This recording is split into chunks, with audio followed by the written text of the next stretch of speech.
Hi, I'm Tom Roncelli. Let me answer some questions about earnest money deposits. That's the money that you give the real estate agent when he presents the offer that you wrote as a buyer to the seller. Sometimes the earnest money deposit isn't collected until after the seller accepts your offer because we're getting a lot of electronic signatures, and it's a little more convenient if you pick up the earnest money after everybody is in agreement, usually 1-2 days after seller's acceptance.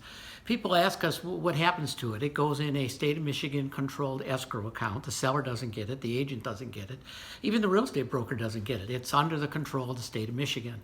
And the document or the receipt that you sign says we're not dispersing the money unless both parties, buyer and seller, agree to the disbursement. So what happens if you disagree?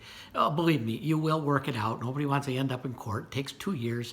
What are the circumstances where you're entitled to have it back as a buyer? Well, if you can't get the mortgage, you're going to get it back. There's not going to be any argument. If you don't get the mortgage and it says it right in there, it's done. That's why the seller wants to know that you're pre-approved. You do the home inspection. You're not happy with the house and you withdraw from the transaction. You're going to get your earnest money back. Are there circumstances when you're going to lose it? Well, in the decades I have been doing it, I've only seen, and I'm not pulling your leg, about 2-3 times where a buyer forfeited his money to the seller.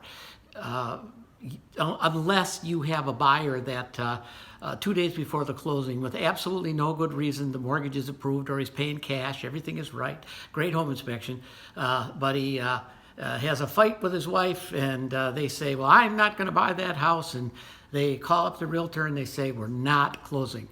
And if that really is the truth and they can't work it out over the next few days, they're going to lose their earnest money. So then another question is, how much should the earnest money be? Well, it should be whatever's traditional in the marketplace you're dealing in. Here in Metro Detroit, the earnest money commission is usually 1 to 2% of the sale price. Don't be nervous. It'll be just fine. It shows the seller that you're serious. Thanks.